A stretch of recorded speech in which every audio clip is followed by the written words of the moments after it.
Awesome. I think I finally got it. Awesome. So thank you. I was saying that last month, because we do have quarterly workshops and quarterly conversations like this. So quarterly workshops last a bit longer, but then for the conversations, it's always like about an hour, right? So again, if the conversation goes beyond that hour, it's also okay. Like I'm not in a rush to go anywhere. It's Friday evening, I know, but we still give our time to these important topics and conversations. So last workshop, we did have some requests to speak about early interventions for some of our children that are having some delays in their development, right? Because if you think about the culture and how we perceive these types of things, it does put us in a really tight corner, as in we don't react fast, we don't accept what's going on to be able to get into some sort of intervention for the children. So some of those things are kind of what I want us to talk about today. So if you do have any experience, or you have family or friends that are still that do have this type of in this type of situations, we could talk about that. And that's why this whole conversation, so that we start to break down the barriers that holds us, right? We are ashamed, or the stigma and all the things that come with that. That's why all these conversations to really help us to begin to peel that away. Okay, so today's is early intervention for Black families with children with developmental delays. And so I'll quickly talk about, acknowledge the land that I'm speaking from today. I'm speaking from Calgary. It's home to me and my family. And Calgary is in Treaty 7, this lovely, beautiful city where the Elbow and Bow River actually meet. It is also the traditional territory of the Blackfoot Confederacy, the Kenai, the Piikani, and the Siksika nations.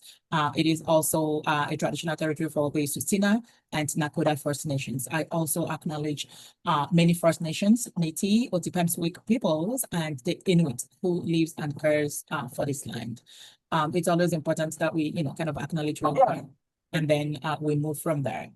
So very quickly about Between Cultures. So Between Cultures is a nonprofit organization that came out of a personal passion and experience back in the days. Oh, sorry, somebody is trying to get in. Oh boy. And so I don't know how to send the link here. I don't know. But anyways, it is a non-profit that, like I was saying, that is really working to bridge the cultural to bridge cultural understandings between. Okay, I think they said they just came back from work, so I'm sorry. Between Cultures is a non-profit organization that works to bridge cultural understandings between Black immigrants. You're saying host is in another meeting. Oh my goodness. Sorry, I'm so sorry. The direct link. The direct Zoom link. Okay, and so basically what we do is support families to navigate their children's, childcare issues within this field. Because I've been in this field for so long, I really do feel that I have enough knowledge to support my community. It's kind of a give back thing for me. So we support these families through things like this, where we have conversations, or we have the workshops, and we also support families through direct, our support, if you will. So say, as an example, if a family is having issues with their childcare providers or something like that, and you don't know how to ask the difficult questions that needs to be asked, then you can contact Between Cultures, and we can help you to get into that space and be able to, have a conversation with that provider, right? So really supporting the immigrant families in that way as well. So if you find yourself in this type of situations, where I call it sticky situations, where you're like, I don't know what else to do, I can't ask these questions because I don't want my child to be kicked out of the daycare, then by all means look for Between Cultures, and we can have a conversation, and we could come out to your child's program to support you. Also on our website, if you go to www.betweencultures.ca, we also have, I think if you go there and click on what we do, And then you go down to the orientation of families. If you click on that, it's going to open for you the schedules that we already have for the rest of this year. So, you know, if you want to do that, that would be great. At least you can know where things are and when to hop on and join us for these conversations. Okay, I'm not sure because I can't see anything. So I'm just going to go up this a little bit to see if I can. There we go. Oh, Dorian, you made it. Amazing. Oh, Daisy, you're here. Perfect. Welcome. I'm just seeing people for the first time. I'm like, ah. Okay, so that's good. Nice. Okay, so I'm gonna go back to my spreadsheet. At least, Daisy, you can bring people in case there's anything like that. Thank you. All right. Okay, so moving on, I wanted us to, you know, try to understand the early signs of developmental delays. And I know that some of us, this topic might be a little bit emotional, it might be a little bit sensitive, it might be difficult. Let me just put it that way, because maybe you have a child who is, you know, in that little, you know, space where they are delayed in a part of their, okay, somebody's typing something. So if you do have a child who has a disability, I don't like to call that word. I usually would say children with special abilities. So if you do have a child with that, yes, this topic would definitely be something that, you know, might stir some sort of emotion. And so I just want to put it out there. If you do have any questions or anything after this conversation, by all means, reach out to me. And if there are any, of course, there are a lot of support out there that we could definitely refer you to. So when we think about developmental delays, I think first we need to understand what that means, right? So when we think about these developmental delays, I want to look at them as being when children, you know, has not reached a certain developmental milestone, right, within an expected age range. So we know that when you have children, there's a time where they start to sit down, they're able to hold their head. There are times when they are able to begin to crawl, and then they begin to walk and things like that, and then they begin to talk, right? But then things just don't happen that way for all children. There are people that, you know, they develop at their own pace. It might be just a temporary thing, and when they get the help or the support that they need, then, you know, that they come out of it. But then there are other children that, you know, for some reason, sometimes it could be hereditary, or something that had happened to them. They might just, you know, there is some sort of disease or permanent disability, if you will, that they will have to deal with. And so the parents, which, you know, is not an easy thing to go through. And so these delays are typically, you know, it goes across the developmental domain. So you will think about the physical domain, the cognitive, you think about the social, the emotional, right? Sometimes it's their speech or even their behavior, right? And it is very important that we begin to pay attention to these delays, because the earlier we are able to cue in, right, and figure out what's going on and actually intervene, the better the outcome, right, for these children. But there are things that hold us back sometimes, and we're going to talk about that as well.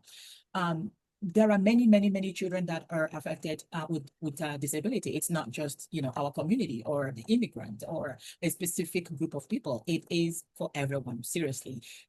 Study actually shows that 1 out of 6 children in the US has a developmental delay or disability. So we need to understand that this is not just us, you know, so we need to yeah, I could say be okay and talk about that, but I cannot ignore the cultural aspects that holds us back, right? So that is also something that we have to consider.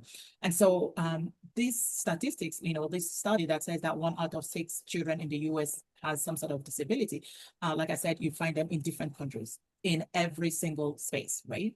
And this type of delays or disabilities might affect the way that children play.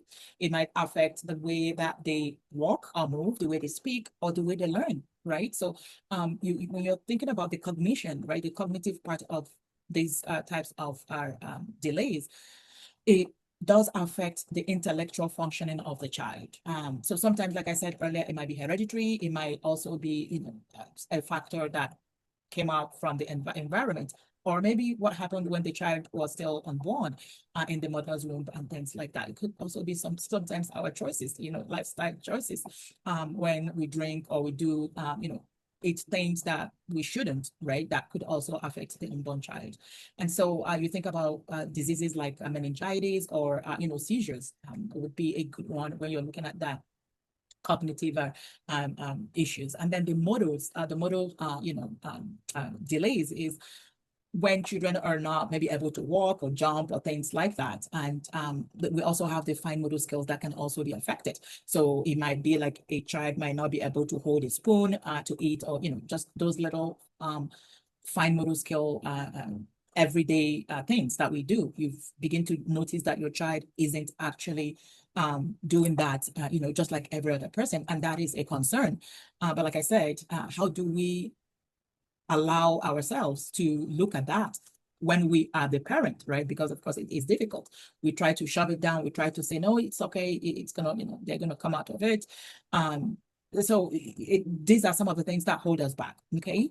And then you also have the social and emotional part where you begin to notice that a child, when they are in a social setting, that they don't quite follow the norms, right? They might be screaming, they might be crying, uncontrollably, uncontrollably. I'm going to bite off my own tongue, uncontrollably sometimes, and do that inappropriately through the societal lens, right? Because of course children can cry and things like that. But there are sometimes you can even tell yourself when you are in a special gathering and a child is, kind of behaving abnormally, right? So that is where socially you can notice that something is not quite right, right? Can also be the way they communicate or they interact with others. When they are delayed in their speech, of course, we know that sometimes they can't speak, right? So they are the way that they express their speech, or even the way they receive that speech, also looks different. So I have a link here. Hopefully, maybe Daisy could put it up on the chat so that people can click on that. I just did. Oh, great. Thank you. Right, so that you could look at that and read a little bit more about how these types of delays show up, because they do show up differently for children and their families. Okay, so the next thing I wanted us to talk about before I pause and allow some of us to, maybe if you are able to jump in and talk about your experience, or somebody you know, or a child that you work with, is really taking some time to think about how cultures impact these early identification of this delayed, delayed development in our children. How that really, we are not seeing it because of a lot of reasons, right? So disabilities, like I said, or developmental delays, however you want to talk about it, does bring a lot of stigma, right, from the societies that we all come from. And like I mentioned earlier, with that study that says that 1 out of 6 children in the US has some sort of disability, it's not from one particular community, it's across board, right? And so, yes, there are stigma as well there, but I think from my own experiences, it sticks more, if you will, in our own kind of communities. But again, please feel free to share if you have a different opinion around that, right? So within our own Black communities, it's a little bit of, we're denying it because we don't want it to be true. And oh, how can that be how can it be me? God, please, we pray hard and we want that to just disappear, which, I believe in God. And so are a lot of us, regardless of the religion, we believe in something, right?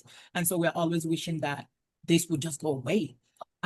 Sometimes we try to not look at the medical part of things, right? We want to just say, hey, through prayers, where miracle would happen. And I'm not saying that it wouldn't, right? So, but sometimes we really need to critically look at the signs that we're seeing and ask ourselves, am I really doing the right thing for this child, or am I just you know, am I just being me? Is it all about me because of what the society is going to think about me and my family, right? Instead of really focusing on the child that needs that support. So those are some of the things that I really want us to begin to look into seriously, because I have been in this field for about 21 years, and I do see, our community people or people that look like me, that their children could benefit from a lot of the support that is within the system, but they are still not ready for it, right? They don't want even to entertain the thought that, oh, this could be this. They just don't want that. Now, we're also going to look at some of the misconceptions or the misunderstandings and or the gaps that could definitely be there, with the caregivers or the educators who actually do not understand our cultures very well. But I wanted us to, first of all, look at this issue as, this is real. It is real, and we need to look at it through that lens. Okay, so you're here now in Canada. I start with that. We all are here now, and the support system that is here, that is available here, is not there, from our different countries that we come in from. And so, again, depending on the signs that you have noticed with your child, right, you might want to start with going to your pediatrician. Okay, so depending on the signs that you see and the age of the child as well. Usually, if your child has entered or is in a childcare space, definitely there will be support around that. Okay. I think it's between, there are some are like, I think it's the, what is it? It is the, it's called, oh my goodness, what is it called? Hold on, I'm just going to get that.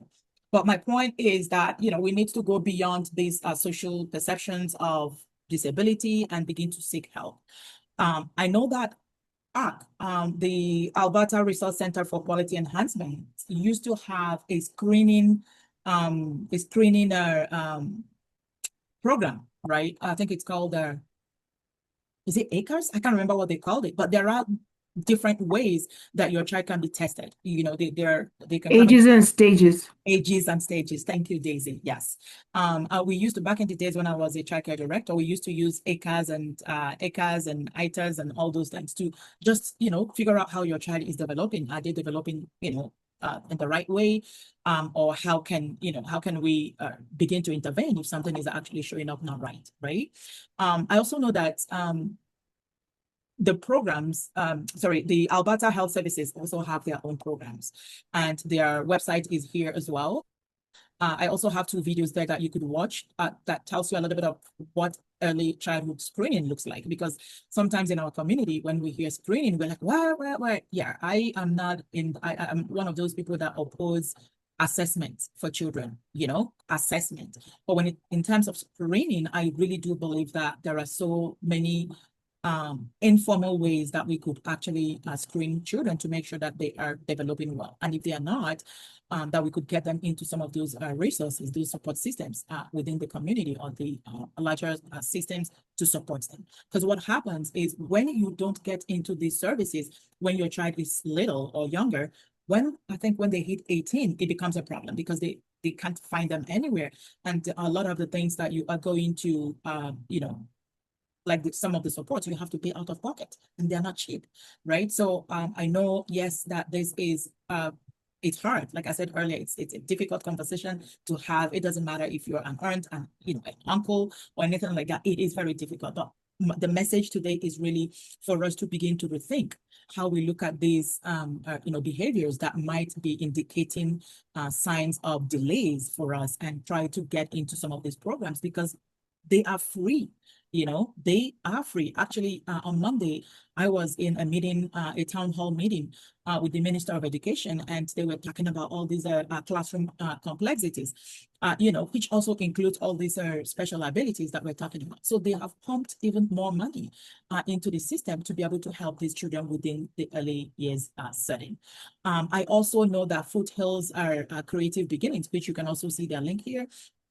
Back in the days when I was a childcare director, I used them a lot because I always would bring them, every 3 months to just screen all the children so that no family will feel that they are being kind of picked on, right? So I'll bring them in and they will just go screening for the children that are within that age group, right? And then they will come up with their findings and we go from there. Some of the children would go on to receive the POF funding, and some of them, they are okay, they don't need anything. I specifically work with a child who was, I think he was like 4 or 5, but he doesn't speak at all. But he makes gestures, and he will be very disruptive. And we ended up getting the speech therapist into the program. And this child actually got better, so all they needed was just that support to be able to show them, how when you bring in the specialist, they do help these children to get in there and, use their tongue the right way, or again, depending on the delay that they have observed. So for Foothills Hospital, Foothills Creative Beginnings, they have 2 streams. Okay, so I believe the first stream of that is the POF funding, the program unit funding, but we call it PUF. So if you're ever in the childcare field, you probably hear PUF, PUF, PUF, right? That's what that means. But then the children have to be between 2 years and 8 months, but also less than 6 years of age as of the September of their screening for them to be to qualify for that money, right? So that's their stream number 1. So if your child is basically less than 3 years, right? There is help, is what this is saying. But remember that depending on the time you begin to notice the signs, you can just go to your pediatrician as well and get them to start doing something like really fast, right? We don't have to sit and wait until they go into the childcare programs for support to start. So usually the coordinator, the early learning coordinators will come up with some sort of intervention program plan. Sometimes we call them the IPPs, right? Individual program plan, where of course you as a parent is involved full time, right? And then you have the therapist and then the educators or the classroom teachers to help with all these designed programs to support your child in getting better. So again, we shouldn't be ashamed of that, because in my own mind, it is really supporting your own children, right? To get better. So during the meeting, the IPP, when your the IPP team meets, as a parent, ensure to ask a lot of questions. If you are not feeling, if you feel like you don't have what it takes to ask the questions, then reach out again to Between Cultures, and we can come into that meeting with you. If you consent to that, we'll talk to the group, the team, and see if they would allow that, so that you could have someone who is at least knowledgeable around these issues that could stay in that meeting with you and ask the right questions.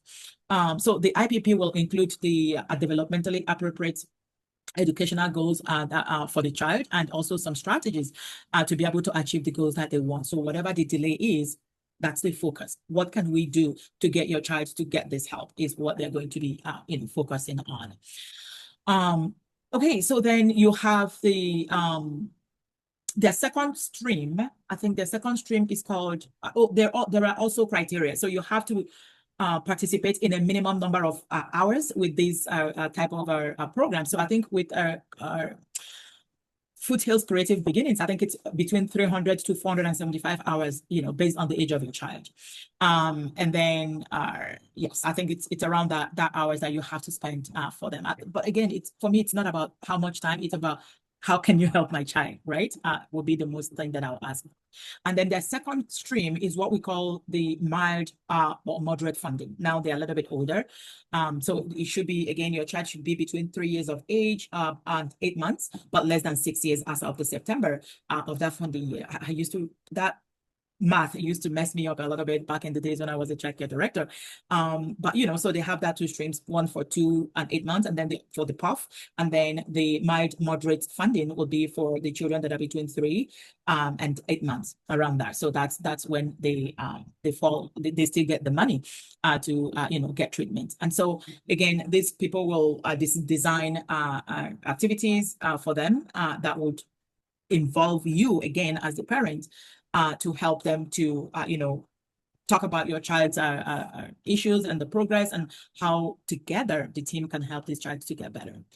So again, it's always a step-by-step, process, if you will, right? But then it does provide your child with a lot of experiences. Actually, activities is a better word, to get them to, fill up the gap or support them, because like I said earlier, some of these are illnesses that we cannot do anything about, but they do help them to still live a normal life and to their full potential, which I think is also part of the child's right. Okay, so it is very difficult, like I said before, for your child to get into any system funding if they have any sort of special ability or disabilities, if they miss all these early entrance, right? So we have a lot of entry points, and these are usually the first ones. If they miss that, and then the child gets to 18 years of age, it becomes a lot difficult for you to begin to get this funding. You have to pay out of pocket. So I guess, let's figure out the best way to assess these children is for free. Sometimes it's nothing. You go there, your child is good, and that's it. But then if, and it's a big if, that there is something actually going on, we want to get in early, because that's how we are not guaranteed, but at least how we know that some sort of intervention can help them, get better. Like I said, I worked with a child that had no speech, but when I got this speech therapist with their team, the child actually got better. So there are so many things that we could do right by our children. And of course, trying to get away from these stigma and the societal perception of children with disability, right? So a lot of these things are some of the organizations, most of them are in Calgary, that actually does help children with their, developmental delays, that you can reach out to and they can support you. Actually, I was supposed to speak with somebody from Foothills today, but I didn't quite get that connected. So I wanted to bring that support as well here today for this conversation. Okay, so I think I'm going to pause here before we go to the next one, which is, the other side of the coin. I just want to see how we're doing. I'm just going to get this off my screen so I can see.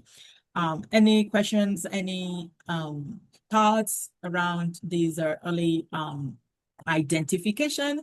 First of all, because if you don't identify them, then there's no intervention, right? So any thought around that?